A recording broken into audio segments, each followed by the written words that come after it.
Welcome to Season 10 of the Prosthetics and Orthotics podcast. This is where we chat with experts in the field, patients who use these devices, physical therapists, and the vendors who make it all happen. Our goal? To share stories, tips, and insights that ultimately help our patients get the best possible outcomes. Tune in and join the conversation. We are thrilled you are here and hope it is the highlight of your day. Hey, y'all, I wanted to give you some context to this episode. So this episode was recorded last year. So you'll hear some times and dates and such that refer to some acquisitions and things that happened last year, but nonetheless still relevant for today. Prosthetics and Orthotics So with that, let's hop in. How you doing, Brad? Hey, doing well, Joris. What was funny is we had that episode come out about the mergers and acquisitions and all that stuff last week. Mm-hmm.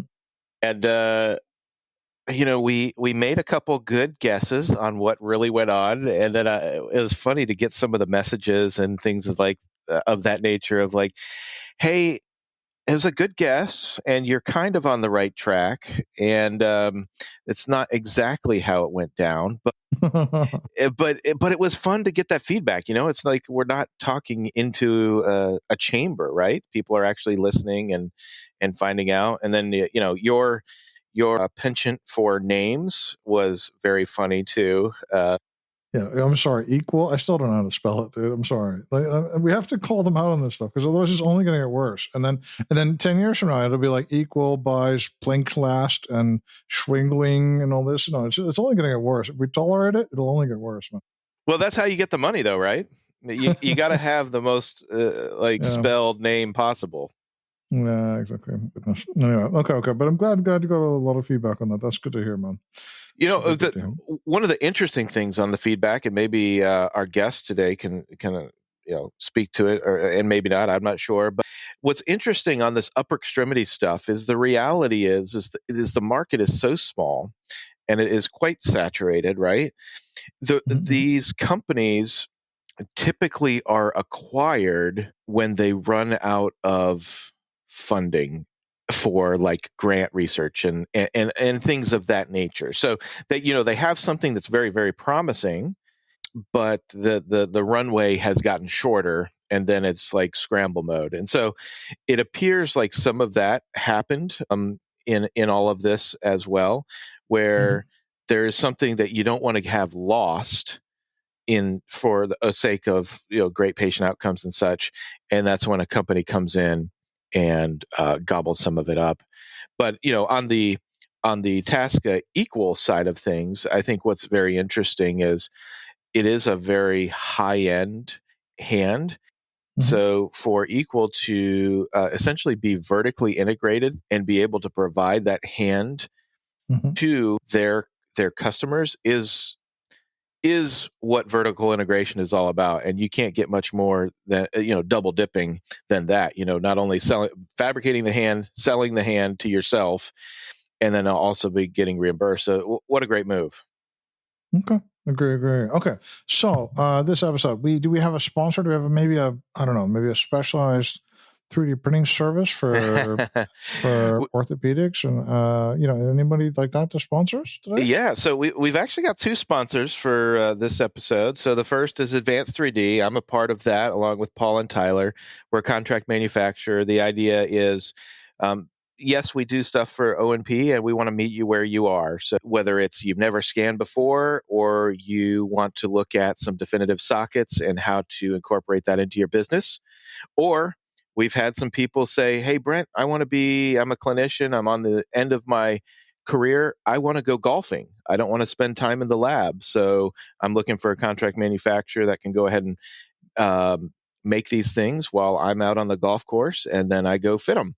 And so we'll help with that as well. Okay. That's super cool. And the second sponsor? Yeah, the second sponsor is really great too, LimGuard. And we've talked a lot about how to protect patients after they've had surgery. And so the percentage of falls of people after they have had surgery is super high. And I forget what the exact data point is, but a simple device like limb guard, which is essentially a helmet for somebody that's just had an amputation, is a great way to go, great patient outcomes. And I think the really neat thing about that is it's a great way for businesses and clinicians to be part of clinical care up front. So just part of the program. Hey, the surgeon says, hey, you're going to have surgery. You're going to get this protector. Then 4 to 6 weeks later, you're looking at some sort of follow-up, and then here's a timeline of when you're going to take your first steps on your prosthesis. So if you get to do a lot of that up front, on the back end, not only is it great patient education, but you're just already part of patient care early on. So not only is it great for patients, but it's great for business. So I think that's really neat. And they offer some branding options too for the socks. So you can have logos on your socks and that sort of thing. So patients know exactly where they got their device. So I think it's really neat. I think it is definitely underutilized, and there's no reason for that. The data definitely shows that early post-operative care provides best outcomes. Okay. All right. No, it's great for limb guard, and yeah, you're protecting the leg at its most vulnerable point seems to be a very, very solid idea indeed. Okay, so Brent, who's on the show today? Well, I'm really excited to have Elizabeth Mansfield on the show today, and I think we're going to really enjoy the conversation. She's been around O&P for a long time, not only in the U.S., but internationally, as she does a lot of the planning for shows and such, specific shows for orthotics and prosthetics, not only in the United States, but for the International Society of Prosthetists and Orthotists as well. And so coming at it from an education side of things is very interesting, specifically when you have the amount of experience that Elizabeth has over an extended period of time. So she's actually seen changes, from historical way of making prostheses to some of the more technologically advanced. But then I would guess that she would also argue too that maybe we haven't changed as much as what we thought we've changed as well. So coming from the education side, being in the field for a long time, it's going to be really neat to hear her perspective. Okay. Well, welcome to the show, Elizabeth. Thank you very much. I am so excited to be here. And I think that when Brent says amount of experience, I just wrote that down in quotation marks, that he was kindly saying she's super old. No. That's not that. That's exactly what I was saying, yours. I know, right? I was like, wait a minute, I'm going to write this down because it sounds like he's being delicately stepping around. Like, how long has she actually been around? But I am so delighted to be here. Thank you for having me. Okay. And so when did you, how'd you first get involved in O&P? Well, I was literally born into it. My dad was 9 years old. He got run over by a truck when he was putting on his birthday roller skates. He was on the sidewalk. He wasn't in the street. And a ball bounced out in the road. And the truck driver thought a kid was going to chase the ball. And he went up onto the sidewalk to avoid the kid that he thought would run out to get the ball. And he actually smushed my dad up against a wrought iron fence at his family's house in Brooklyn. And he ended up losing his leg above the knee. And so eventually, as he got older, his prosthetist suggested that he would, be a good person to be a prosthetist orthotist. So he was going to school at NYU in the certificate program. He was working there in school during the day and working there at night. And my mom was a physical therapist at the Hospital for Special Surgery. And I was born at NYU Hospital while he was going to school. And then from there, it just continued on. And they were in the Peace Corps in the 70s, and my dad started the O&P department of the Suva Crippled Children's Hospital. So we were very involved in international prosthetics and orthotics. That's sort of where my whole interest in ISPO and US ISPO sort of came out of. And then when he was the director at Newington Children's Hospital in the late 80s, he came home one day, and I don't know what happened at work. It's, I can't ask him anymore, but he came home and told my mom that he had quit his job and he was starting his own private practice. And my mother said, Elizabeth can help you. She knows how to type, because in 1987, you had to file all of your insurance claim forms on the, you had to type them up on the typewriter. And I did know how to type. So I worked with him for a little bit while he started his practice. I finished college. I have a degree in marketing and communications. And when I came back after I graduated, basically it was a brand new practice still, right? So my marketing and communication skills were heavily used there in the beginning. And then we ended up having a couple offices in Connecticut, and he retired in 2001. And I just went into marketing consulting so I've only ever worked with prosthetics and orthotics because for me, that is the field I'm most passionate about. And, just really love the people and everything about it. So that's my origin story in a nutshell. We've had several people in here where it's like a multi-generational family business, and this. So what made you step in it? Because you could have just said, "Oh my God, I'm going to do like children's toys or aircraft marketing." You could have like strayed from this, right?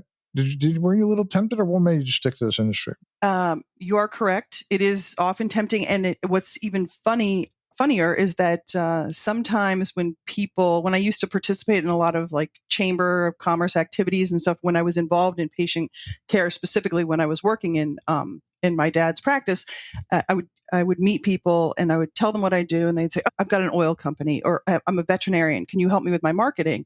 And my go-to thought about marketing is marketing, right? So if you see a really good marketing idea in whatever field or industry it is, you probably can apply that to your own O&P business that you're doing or anywhere else. So don't always try to reinvent the wheel.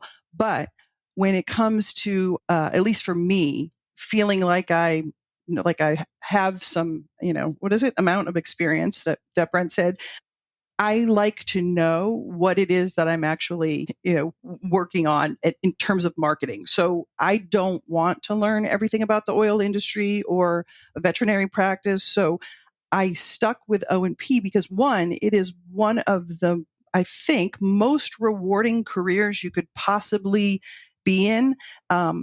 Just the ability to make people mobile, right? On a daily basis. It's so rewarding. And being able to share that story and help spread awareness, that I think that's what it is. It doesn't get any better than O&P in terms of a like marketing client. Okay, cool. And then and at the moment, what kind of services do you do right now? Is your own company outside? So pre-pandemic, we did a lot of continuing education, what I call education-based marketing. So continuing education for orthotists and prosthetists to provide to PTs and OTs for continuing education credit, right? So similar to other programs that I'm sure that you've heard of, you go in as a integral part of the rehab team. You teach your colleagues about what it is that you do. You're not a caterer. You don't need to bring lunch or any of that stuff. You're providing them valuable education. But that was pretty much non-existent during the pandemic. What has been consistent for many years now that has just, for me, gotten bigger and bigger is I help O&P state associations and chapters with their annual continuing education event. And I also, as a volunteer, like Brent mentioned before, I do a lot of work with the ISPO and USISPO on as a volunteer on their events too, in certain capacities. So that's been the primary time use for me this last four years is the continuing education events, either virtually or in person for state and chapters. Okay, cool. So I like that the variation there as well in different locations. So you're always going to roll up in some place and he'll have no idea what's going on. So I like that. Yes. Because I've always called like event organizers, it's kind of like going camping with work. Yes. You have to kind of think of like it as camping, right? So if you're questioning about, do I need it? Like, take it, Yep. Because you're going to need it. You're going to definitely need it. If that extra pair of scissors, that's the one you're going to need. Right? That one screwdriver. And you're going to need to label it, right? So that somebody else doesn't walk off with it. And then I sometimes like to bring my label maker so I can label other people's stuff, because you wouldn't believe, I know you would believe how many chargers and mice and whatnot that people leave behind. Yeah, Leatherman tools and duct tape. Yeah, okay, Yep. cool. So do you have any best practices for organizing an event, except for apart from getting lots of scissors and labeling everything? Like, are there any good ideas for just like that you should always do when you're organizing events? Bring a printer. That would be the That's a most good one. basic. That's a good My one. life changed when I in the beginning years ago. So I think it was the Midwest chapter. My daughter was in, I don't know, middle school at the time, and it worked out with her vacation. And she woke me up in the middle of the night. She said, "Mom, you're crying in your sleep." And I was like, "Okay, never again." I'm obviously very concerned about this. And those were the days when you didn't travel with a printer, right? You either had stuff that was pre-printed, and then of course people would show up and need a badge or you need an extra agenda. And so that was a life-changing move, is a little Canon printer that fits in my suitcase. I can do anything. I can print your return labels. I can, whatever it is, your plane ticket, whatever you need. I've got the printer there. So that was huge. And things that you can do just to reduce the amount of straps. And obviously the online registration systems and those kinds of platforms were also a huge time saver, and also allow you to be a little bit more green. I can say, nope, I'm not printing anything else. Go online and look at it, right? It's up there. It's current. Do that. So I don't know what other kind of operational things would be really Okay, and then how about like more about socializing, because it's so weird, because at one point some events are really successful because of the bar, right? Some events are really successful because people meet on the floor. Some of the lectures, do you have to choose? Is it one or the other, or can you balance these things? I mean, what are some key things there to make sure that people actually mix and learn? That is an excellent question and very timely, because as you guys know, right? You're online doing this right now. And I know that you both do a lot of online education. So since the pandemic, just the explosion of continuing education that you have available to you, and a lot of it for free, is kind of a challenge if you're doing in-person events. What I think is that people are looking for now, or at least I believe that people are looking for now. And I think we've proven that the last couple of meetings that we've done this year. They want to have value in the program. So they don't want to see same old, and they want to have things that are very specific to where they are, whether it's in state or where they are in their practice. But they also really want to have fun. And if they don't want to participate in the fun event itself, they definitely want to be, fun adjacent. So, for example, last year in Alabama, we had a cornhole tournament. So there weren't that many people. I mean, not everybody participated, but everybody definitely participated in the watching, right? And the clapping and the cheering and everything else. That was really fun. We did a bowling fundraiser for this, so everybody could move efforts, and also the legislative efforts in New York. And somebody actually said, "Hey, I wish we had done this on the first night." And I said, "Well, we tried, but there was an actual bowling league on the first night of our meeting, so we couldn't take over the bowling alley." They had a really good time doing that. We went to the Durham Bulls game this past Friday night. Got to meet Wooly Bully. That was really fun.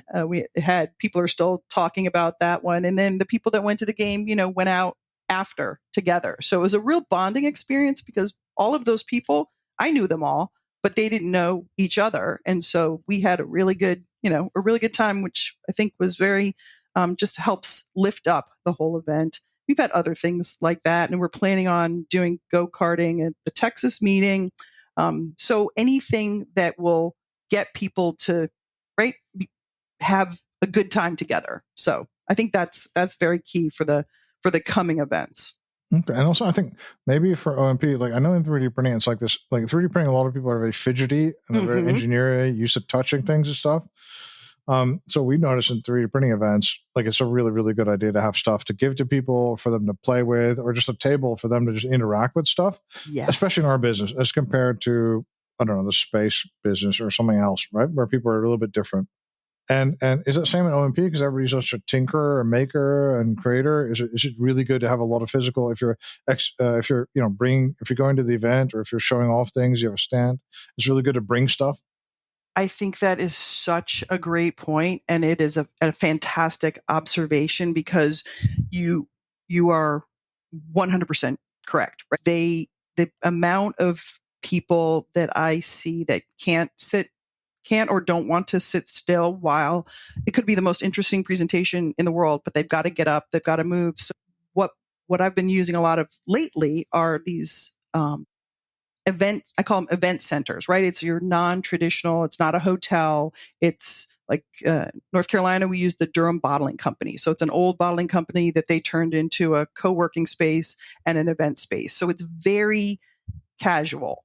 I mean, we still have we still have the projector, we still have the screen, we still have the microphone, we have our presenters, but just the vibe of the space makes it so much less like, hey, you're going to get in trouble if you stand up and go to the bathroom or go to the refrigerator and get a soda, or, walk over to the ice thing. So I really do think that I would love to have more interactive events. I think it's harder to get the content to be able to provide that, right? Because if we're in a smaller space and everybody isn't the same discipline, there'll probably be orthotists that want to play with some prosthetic stuff or things like that. But I'm going to think more about that and get back to you maybe later, because you've given me something that and I don't want to spill all my secrets on this because I know you have a big audience, and I'm like, I have some really good ideas. I'm writing them down right now, and we will talk about them after they've been implemented. But short answer, Doris, yes. Okay. Yes. And one thing that I'm kind of curious about, I mean, everybody points to 2020 and the COVID and all that stuff, changing business, changing the way these types of things and other types, but specifically these types of meetings where it's in some ways hybrid, some ways more intimate. What do you think was the biggest thing for you, challenges and opportunities because of 2020? Holy cow! How much time do you have? I'm going to say all of it is an opportunity, right? That is just the way that we need to look at it. But I can tell you what I miss most about providing education during the pandemic was, Brent, you specifically are an excellent example of this, right? So since we've been back in person, how many times have I reached out and been like, hey, are you going to even be anywhere near where we're having this event? And you're not. But during the pandemic, I could get somebody in England, I could get, people that we would never be able to get in person because of just sheer, financial limitations, or the fact that, hey, I can't fly you in from Florida or North Carolina or whatever to come up to Virginia for a half an hour presentation. So I think the biggest challenge is trying to replicate the quality and the value of the programming that we could do online with unlimited, access, and trying to get that in person. Because obviously we weren't, nobody wants to sit there and play games. I know they have the whole gamification thing, and that's great. And maybe like the tech world, but as Joris pointed out, we have people that are not used to spending the day. We might be used to spending the day on the computer, right? But your orthotists and prosthetists are not. And that is really hard for them to have to sit there and, it doesn't matter how interactive it is online if they don't have something that they can put in their hands. So I think that for me, the best part about it was having access to all of those incredible speakers from all over the world and trying to replicate that when we get, in person now. But not having people just, turn their computer on and walk away and go do what they have to do. So. And I'm curious, because you're at these events a lot, so you get to meet a lot more people than other people, right? Especially in lots of different areas. I mean, yes. So is there typically, well, first off, how do you feel that the industry's doing? Just from your lookout, like, is everybody rolling up in Ferraris? You notice, you know what I mean? How do you feel that the industry is doing at this moment? Well, I think it depends on the state, and in terms of, because that's what I've noticed a lot about doing these smaller meetings that are in state. So one of the things that we're concentrating on for this year is I like to tell me, I'm not a weather person, but I am all about the hyper local. So if we do want to have a meeting and we want it to have value to the people in that state, like what is going on in that state that we need to help people with, or we need to inform people about. So if you are in a state that is, has great voc rehab or great reimbursement rates for Medicaid or things like that, I think those states are, they're probably unique, but there are other states that are really, really struggling. And I think everybody in that state is struggling, just, not just like the independently owned practices. New York, what we're working on right now, the Medicaid fee schedule is like 40 years old, right? And so to try to get that updated, because it's not just the reimbursement rate, it's also all the codes that haven't been added. So that is hurting everybody and makes it really difficult. And then there's other states where, they don't have that necessarily have that problem. But I don't think, I don't really see, I guess if they're not coming to the meeting, I'm not hearing from them about how awful it is. I do see a lot of sales though, right? Because we, as soon as somebody gets sold or their business gets sold, they may or may not be, they should be, but they may or may not be somebody that's going to come to the meeting, either if it's the next week or the following year. So that's, I think that is kind of maybe, right, indicative of okay. And about these sales, because you talked about the perception is that there's large groups buying up lots and lots of practices, right? Yes.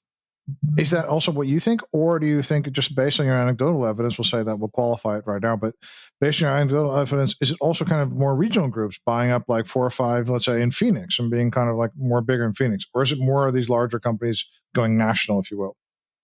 I think that you are correct about, there are people that are buying that I don't think like the general public realizes. So there's some, wouldn't necessarily call them stealth, but people go, oh, Oser's buying, oh, Bach is buying, oh, Equal's buying, but nobody's necessarily saying like, oh, well, look at what's happening over here, or look what kind of companies are buying or looking to buy, right? So I don't think we have a good handle on the industry trends as a whole, because I think what makes the most noise and gets the most publicity are the things that everybody knows about, right?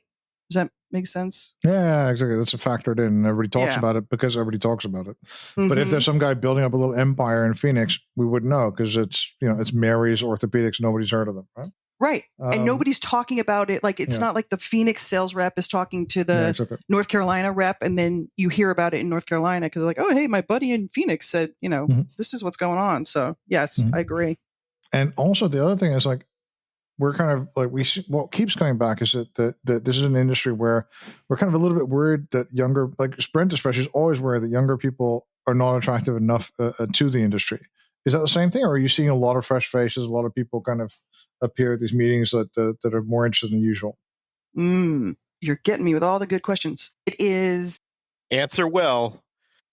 Be a good girl. You're being judged. Elizabeth, you're being judged. Watch your mouth. No, so my dad was, he the late 60s, early 70s. So, I have tons of old pictures of people he went to school with, and I know a lot of them still. I mean, they're in their 80s. I don't know about a lot, but right, it's never been a big field anyway.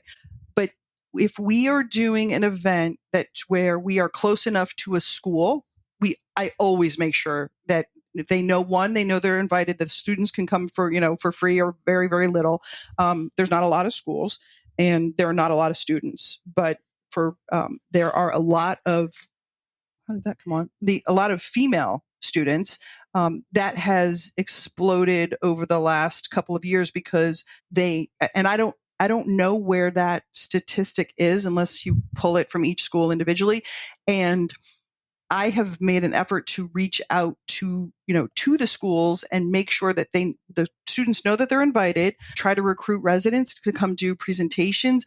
It's difficult to get in touch with them because there's not a good method for being able to do that consistently. But I do notice that especially at the Academy meeting, I don't know, I didn't go to Indianapolis, so I'm not sure about that. But I know that in Nashville, we had lots and lots of young people at the meetings. And I know that they want to get involved. It's just sort of a matter of reaching them when they are receptive to that information and having them hold on to that over time, right? So then when they are able to come to a meeting maybe on their own as a resident, they know where to look, right? Because it's much easier to come if you're in Texas. It's much easier to come to the Texas meeting than go to Nashville or somewhere else as a resident. So I do think that they very much want to be involved. I had 3 students from the University of Pittsburgh that came to the Ohio meeting.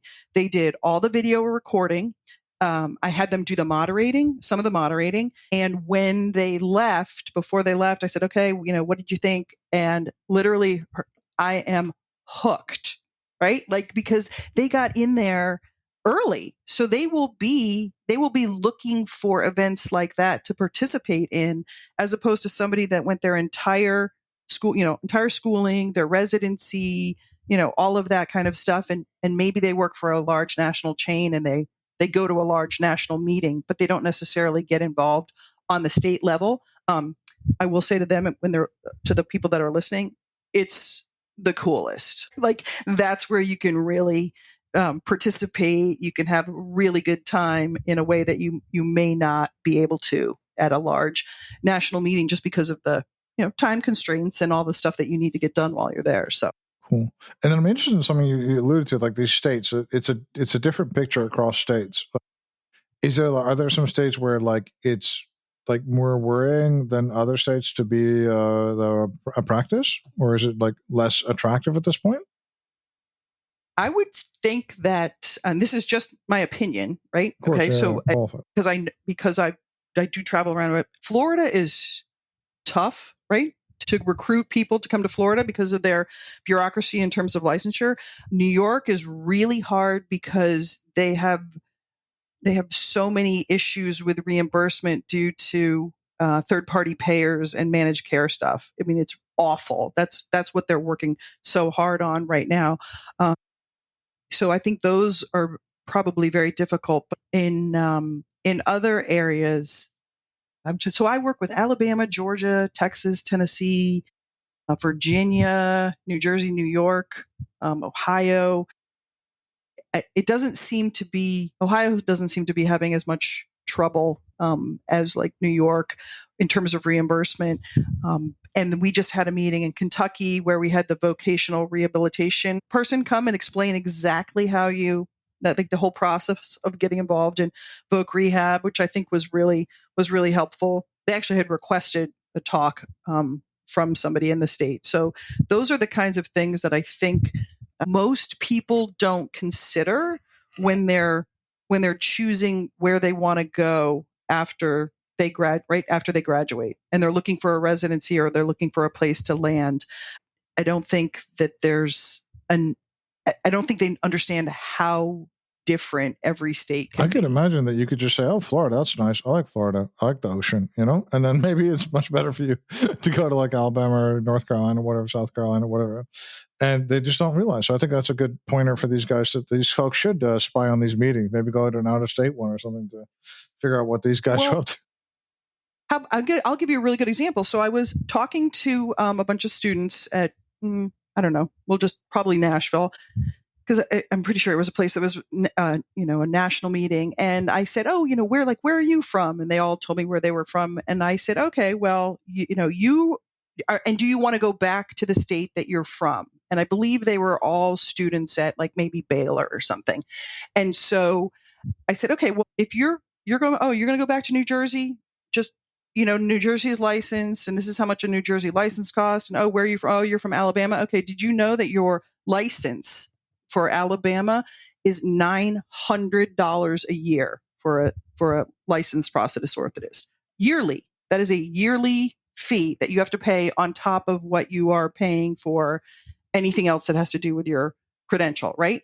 And she was like, what? And I said, yeah, and you're going to go to wherever whatever the states were that, like Virginia, right? They don't have a license there. So I said, so those are maybe things that you should be aware of. I'm not telling you not to work in Alabama. I'm just saying, these are things that I don't know if they're addressed. They didn't seem like it when I brought it up because, I have a lot of trivia, O&P trivia in my head, I guess maybe you would call it, right?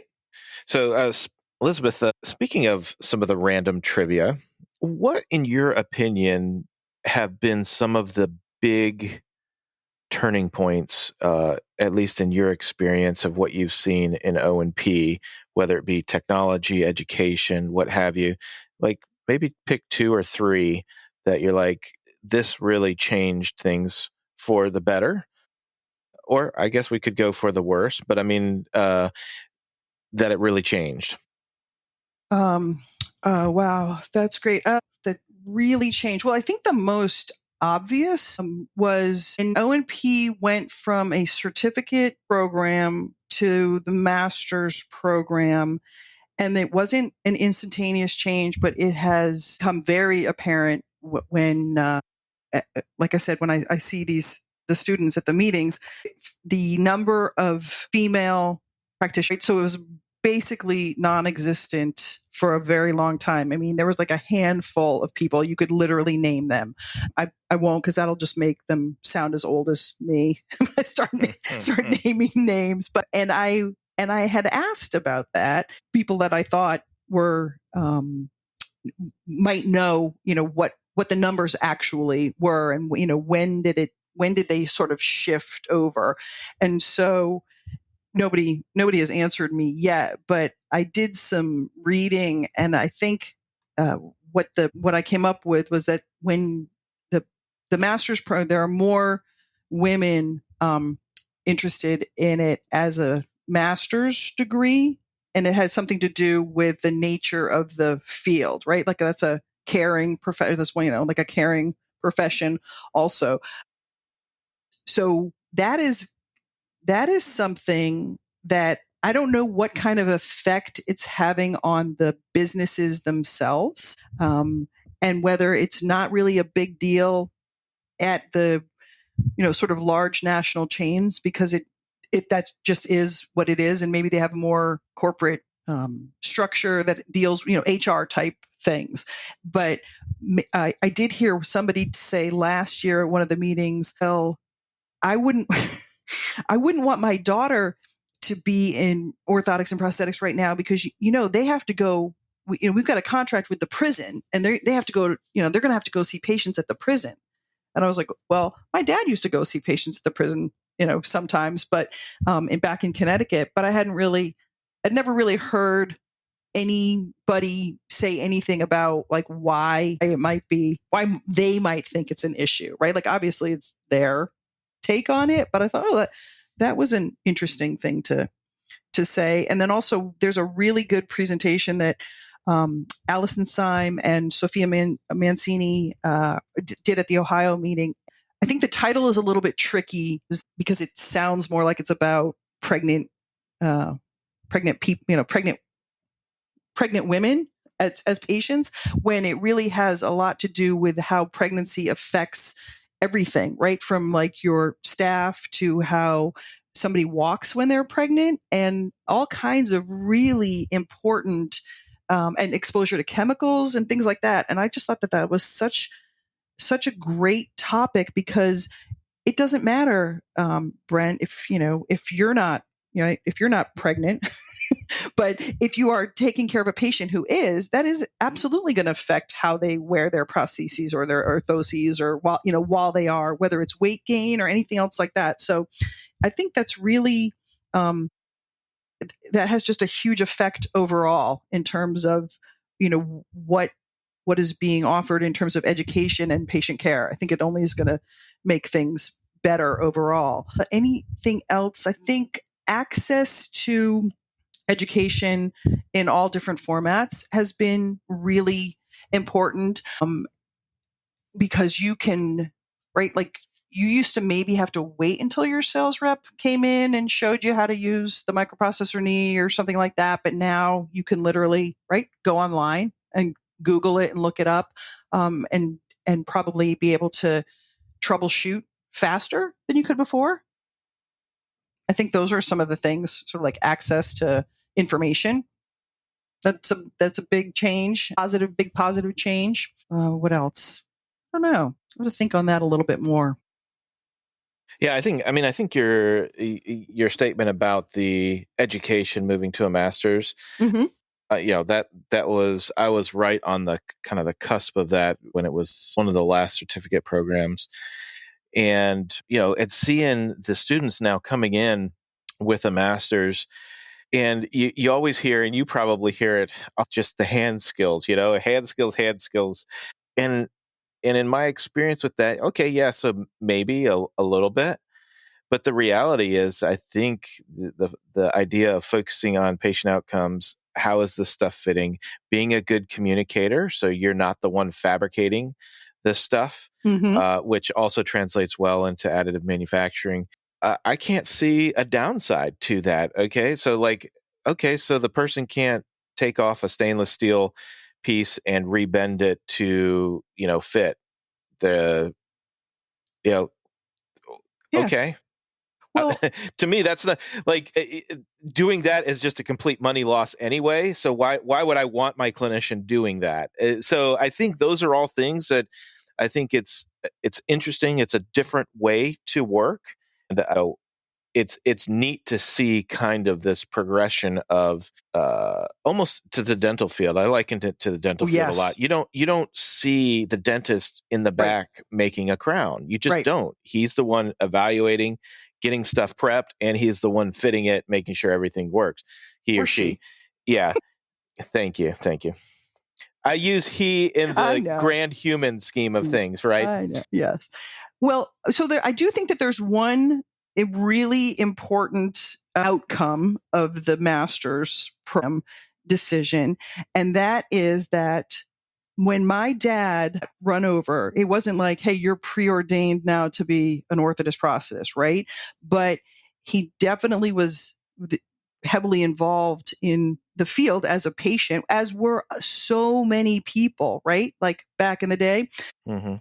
And yes, there are still people that, wear a brace or a, prosthesis that come into O&P, but over and all, I think it was, there were a lot more, coming in as an apprentice or with a certificate. These people, this was their life. And now, so like I said, I work with a bunch of different states, and I'll get on a Zoom call with the board, because I meet with most of them like monthly, and go, where's so-and-so? And they're like, oh, she went back to software development, right? Or where's they got out of O&P.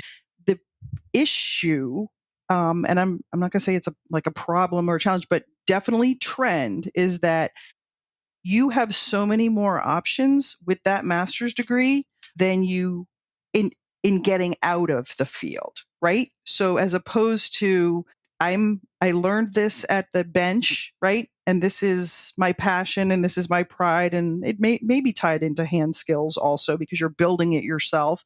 And you're proud of you're proud of what you've created with your very own hands. But I think maybe you're more willing to, and I think this is just, jobs in general, right? Like job hopping or whatever, but you don't have to stay if you're not getting what you think you need out of your job. And I'm not saying that because your feelings are your feelings, you're entitled to all your feelings, but that, you might get in and be like, oh, like I didn't know I was going to have to do, whatever, or I didn't know I was going to have to pay almost $1,000 a year for my license. And I don't really want to go to another state. So I'm just going to take that master's degree and I'm going to go, right, do something else because this isn't for me. So I think and I haven't seen any statistics on this, only anecdotal, and they're very high anecdotally of the people that have left the field after having got their master's or coming in, with a master's degree. So one lady in Ohio, she's like, yeah, 50% of the people I went to school with aren't in O&P anymore. And I was like, where did you get that? That's her, right? Looking at her classmates, because the classes are not very big, right? We're not talking hundreds of people in one class. There's 12 or 30 or something. So it should be very easy to track. I'm not sure that anybody is tracking it. And if they are tracking it, maybe they're just tracking it for themselves and not for public consumption. So I think that is something that is, because that's a lot of money to spend for you that the industry as a whole is investing in these people, whether it's through the university or whatever, and then they're gone. So it's kind of like, right, when you're talking about hiring new people, and then they always say it's so much more, or not hiring new people, sorry. Well, that too, but like getting a new customer. Oh, it's so much more expensive to get a new customer than it is to just keep the customer that you already have. What about what about the residents, and where are they Well, and I think you going? bring up an interesting point there. I mean, the education side has gotten so expensive, and the pay not so much, right? And so Mhm. it's a difficult balance, because yes, you have a master's degree, but you aren't ready to be independent. I would say most people are not ready to be independent. So now you're asking companies to come alongside and essentially help with that education, right? To get people independent via Mhm. residency, that sort of thing. And it's a difficult thing because the companies would want to pay. Or I would say, a lot of them want to pay for that. But the reality is that when you do that, you are also then unnecessarily straddling people with some expectation that becomes very numbers driven, right? Mhm. And so it's a really difficult balance. And I think somehow we've got to do better as a field and profession to make it to where these people want to stay in. I mean, we have a few clinicians that have said, yes, over 50% of my people didn't even sit for the exam. Mm. Which is really difficult. You have this investment into education, but you did get a master's degree, right? So I Mhm. think I hadn't heard that aspect of a master's degree opens up so many other avenues, because a master's degree is, how do you work with people? How do you solve problems? That sort of Mhm. thing. And it's so much more than just a master's in O&P. And I love that.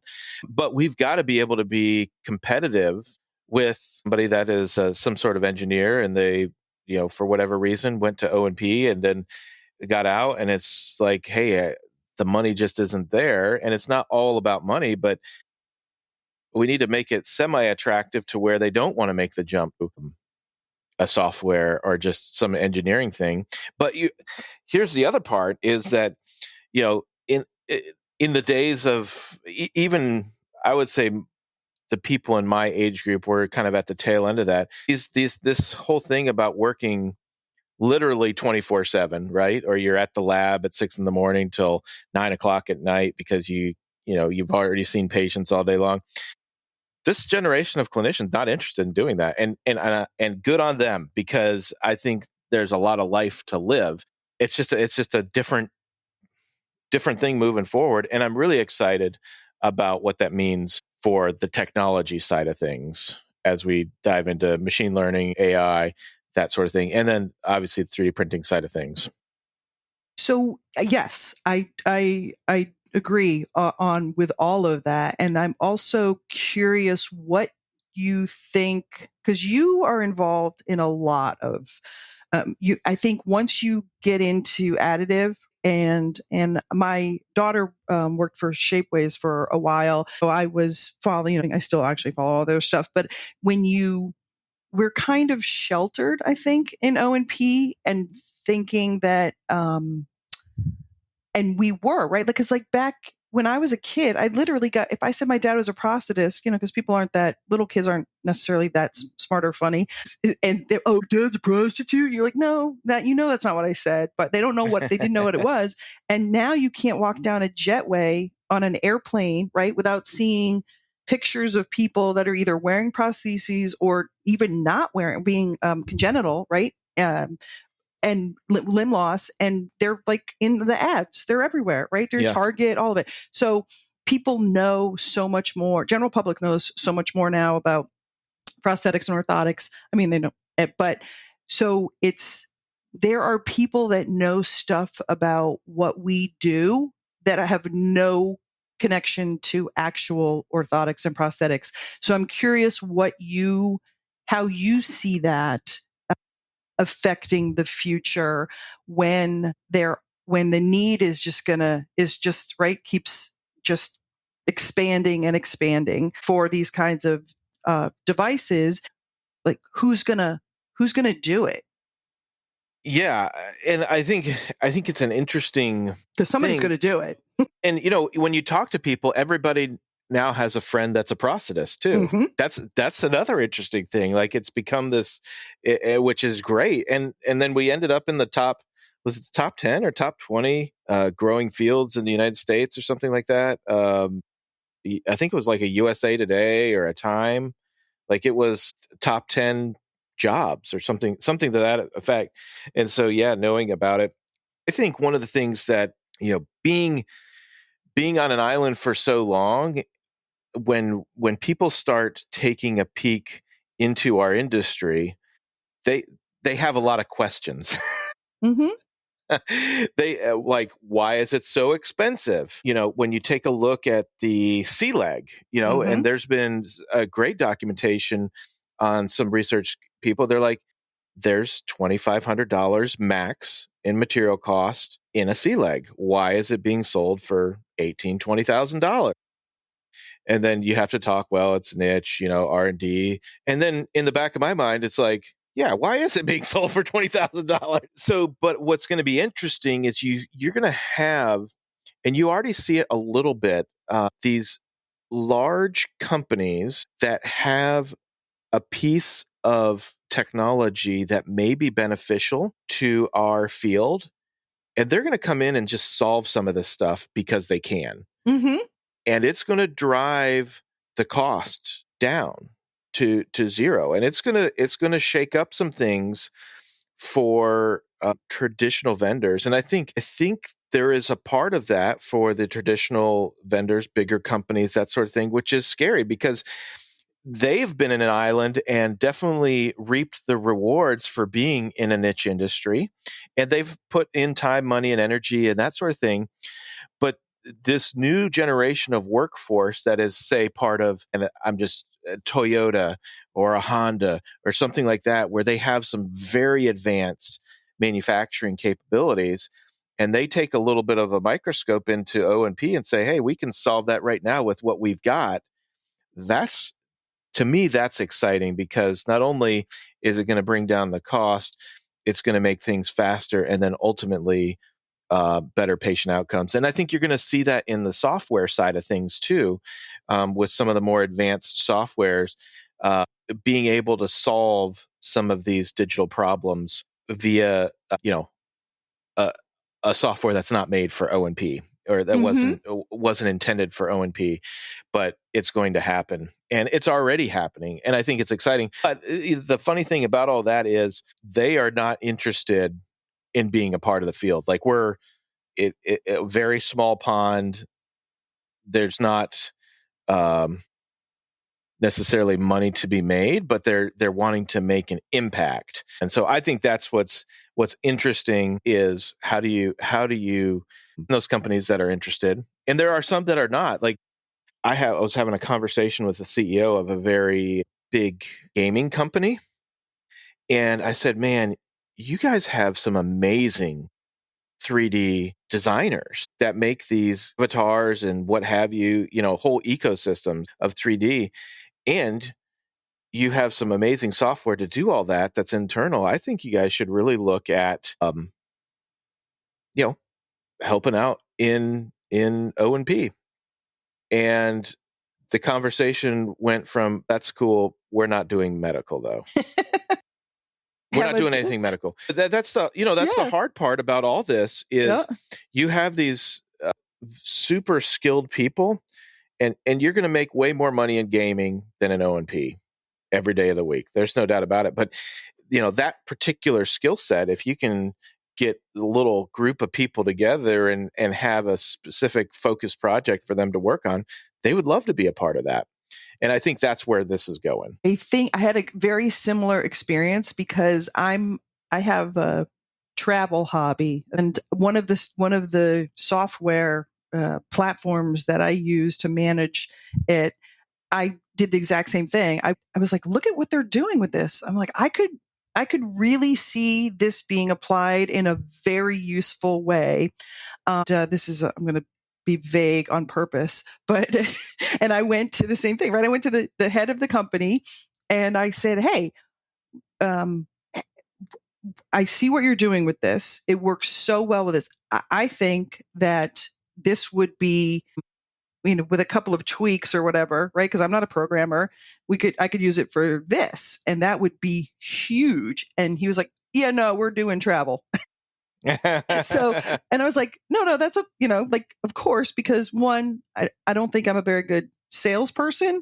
I just was connecting all the dots myself. It doesn't mean that that's not still it's still a great idea, but since it was already implemented, and I don't really know of anybody else that's doing the same kind of thing, but yeah, same kind of stuff. And there's a much bigger market. People that travel or like to travel is a much bigger market than just prosthetists and orthotists. In continuing education, it is those are things to think about. If that guy was to actually stumble upon it himself, right? He probably would have been all over that and coming in from the outside and saying, hey, I've got this thing, does anybody want to use this? But it was me bringing, like you, right? Bringing it to them. And they're like, what? No, this is not our thing. So, it just depends, right? Timing is everything, and who you know and who you talk to and how they receive that message can make all the difference. But I want to go back to your dental analogy, because way long time ago, I had O&P. It was very similar to dental, right? Because it was small, independent, mom and pop dental practices, and then they started going Delta Dental and all that kind of stuff. So it's a very parallel field. I think in terms of how the field grows and changes. Same thing with drugstores, right? Like, so it was Franklin Pharmacy, where I grew up in Connecticut. It was Franklin Pharmacy. They're not even there anymore. It's a coffee shop, right? But it's all CVS and Walgreens, and there's still maybe one or two little independent drugstores, but very similar in terms of what the changes that happen to that field. And if you look at them, I think you can learn a lot, and then also sort of see where are the opportunities, because all of that stuff is going to happen to you whether you want it to or not. And so if people can get clear plastic 3D printed mouthpieces called Invisalign, right? When you used to have metal bands cranked onto your teeth, that should tell you something, right? About the future of a corrective device and what the possibility is, because there's disruptors or whatever you want to call them are going to come in from somewhere else, because just like you and I tried to get the gamers or to come in and see the opportunity, there are other people that are going to see it from the outside no matter what and come in, and they'll when you least expect it, that's when they're going to show up. And they will be, because they come from outside and they don't have the same glasses or blinders or whatever, right? Or experience, they will look at things differently, and they will figure out stuff that people in O&P have never even thought about. And it shouldn't be scary. It should just be or not even a warning, right? But just like a wake up call, because you can't have a couple hundred students a year and be listed as the top 20 growing fields and think you're going to satisfy the growth. It's got to come from somewhere, and somebody will bring it. And at the moment right now, it doesn't look like it's us bringing that. Yeah. Well, and I think the other part that's interesting in all that, though, is I think it's going to be those that collaborate and choose to, let a company, quote unquote, encroach into the field. Mm-hmm. Because I think one of the other interesting things in all of this is there's been, and you've seen it, a lot of companies with big money come and go. They literally blow millions and millions and millions of dollars to try to create a product that one, you can't bill for, or two, didn't need to be built in the beginning, but they tried to put it in, and it was a good idea, well funded, all this stuff, but it ultimately failed because there was no clinical input. So I think that the thing that's going to be the springboard is when you find a clinician, group of clinicians, what have you, and they are the ones interacting and directing some of the engineering or programming or whatever to go in, and you are able to tap into the creative nature of both sides with both point of views, solving a problem that truly exists with a way to get paid. Ooh, that's so perfect for solving a problem that truly exists, because I wasn't going to interrupt you at all, because I agree with everything that you're saying, but that people do that all the time, right? They're like, oh, here, I invented this. And you're like, yeah, but we already have like 6 of those. Like, did you even look it up before you decided that you were going to invent that? Right?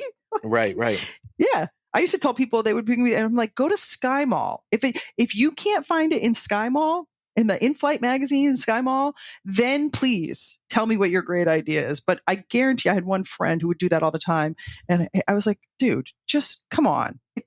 It's already in Sky Mall. Like, just at least look, do a little bit of research and see if that is a problem that has already been solved by somebody else, instead of just thinking that you're coming up with absolutely the best idea ever. Somebody else hasn't tried that yet. But yeah, they have to, because what you think is a problem, not you, because you're smarter than that, but what you think is a problem might not actually even be a problem, and you're going to spend all of that money and time and effort and all of it, and it wasn't even a problem in the first place. Right. Yes. Yeah. Arrogant ignorance. So as we come to a close, what is something that we just didn't cover? And because this is probably going to have to be, we're going to have you back on for a 2-parter, because I'd love to talk a little bit more on some of the history side, because I think our field is notorious for losing track of what has been done historically, right? Yeah. And I think that's a problem. And it's the same sort of thing. Did you not know that we tried to do this in the 80s and it didn't work? Or we did it in the 80s and it worked spectacularly, and then somebody either got replaced, or somebody forgot to write something down, or somebody new came in and they stopped doing what actually worked. And then when you bring it up and are like, why are we not doing this? We used to do this and it worked great. Can we please go back to that? And they go, well, no, here's my reason why. And it has nothing to do with the actual reason behind it, because people, right? Nobody can ever say like, oh yeah, we forgot about that mistake. I used to do what was called I would call it a custom fab marketing boot camp. I come in, right, review all your marketing efforts. And it was important for me to know what you had done in the past and then why you stopped doing that. And you know what happens, Brent? A lot of people get bored, even if something is working really well, right? They're like, yeah, I had this, whatever it was, I had this magazine ad, or I had, I always spoke at the doctor's annual convention, but they always have it in Boise, and I just got tired of going to Boise. And you're like, well, but was it working? Oh yeah, no, it worked great. I just got tired of going to Boise. So it's amazing how many decisions are made, just because of a feeling and not because of the actual data. I think that's probably what you love about additive and 3D printing, is there's so much data and you can't be arguing with the data. Yeah. Right. Well, I think the one thing, and I'm so excited to see the change really of our field embracing the additive manufacturing, but so many times, like when I had submitted for things to be in a program about 3D printing, it was, nope, not interested. We're not doing that or whatever. And so that's when I started talking at some of the 3D printing conferences, like the big ones. and people loved it, and so, and it was really an encouragement to the people that were engineers and that sort of thing. Hey, you can have an impact and help, software engineers, that sort of thing. I'm using the technology that you are providing to me to make a difference. And then, now it's almost been, I guess, 10 years later, and it's finally like, hey, yeah, this is something that we want to do. And I'm like, perfect. I think we're in a good spot. It's about time, but I'm going to keep that to myself. Yeah. Yes, absolutely. There are, it's tough being a trend spotter. It can sometimes be, if you aren't able to make that connection with people that have the floor or have the power or have, are in charge of stuff, when you're like, hey, I really think this is a good idea. And they, oh yeah, no, we're going to do this. It's, yeah. So 10 years. That sounds about right. The other thing that's crazy, and I hope I don't get a flood of emails wanting something. I have yet for anybody, prosthetist, patient, or what have you, even patients that are in the field of orthotics and prosthetics, I have offered to make a prosthesis for free just so they can get it in their hands.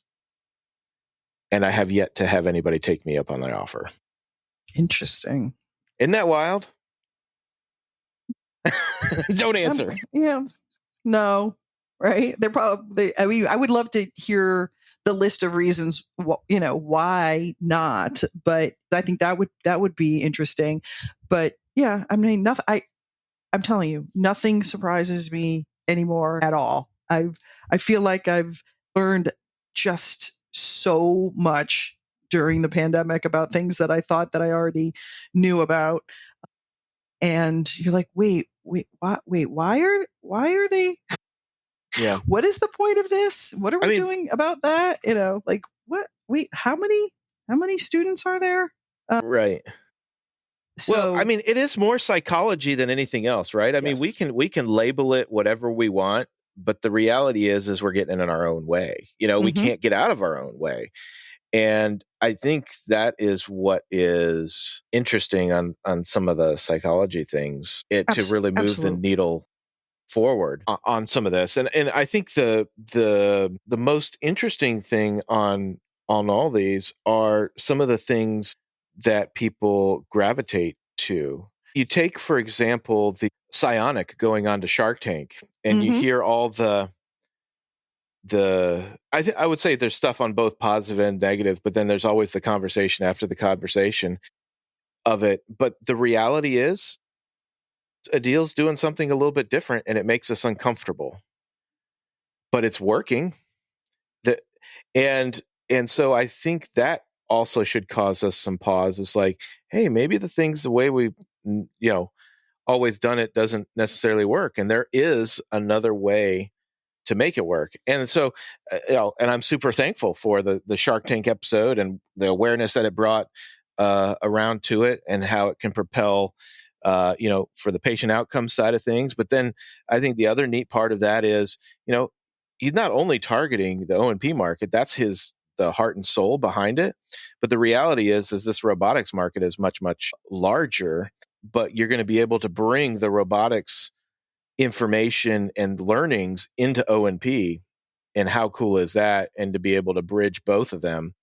So it's just a different way of thinking. It's not a way that I would necessarily think, but I think those are the types of things that are going to make incremental changes to our field. Absolutely. Absolutely. And sometimes people need to say, like, well, this makes me really uncomfortable, like actually acknowledge, like, oh, this makes me uncomfortable. Why is it making me uncomfortable? Right? Like, you don't have to tell anybody why it makes you uncomfortable, but if you just at least think about why it is, instead of externally looking for like the answer or something to blame, right? Or the negative part about it, then that's, that is it's a very human reaction. But then also, like, what are you afraid of? Like, what? people are going to come to your office and say, I want that arm. And you're going to have to say, no, I can't give that to you because, whatever, you don't have insurance for it, or you don't have, I can't make it. I'm going to have to send you somewhere else. Like, what are you actually afraid of because it's just more, awareness. And my dad he never wore shorts. I mean, he'd go to the beach and the pool and stuff like that. But he, when he was a little kid, he would get teased about his wooden leg. He literally had a wooden leg when he was little. And so that was a huge, that was a huge issue for him. And now you can't go anywhere without seeing people wearing their prostheses with no cover whatsoever. Right. Or or really cool, fancy 3D printed cover, or a laminated thing with sharks on it or something. So it's really, and that hasn't been very long, right? Where just the change in just cosmetic or coverings. So yeah, hey, you had to start somewhere. That's right. Well, Elizabeth, thank you for joining us on the Prosthetics and Orthotics podcast. There's a lot here, and I really appreciate that. We're definitely going to have to do a part 2. So thank you for joining us and sharing your expertise. Thank you for having me. This was so fun. And yeah, I am a queen of the tangents. So it is, I would like to see a visual map of what we just talked about. Maybe you can throw that in computer program. Well, thank you so much for listening to the Prosthetics and Orthotics podcast. Have a great day.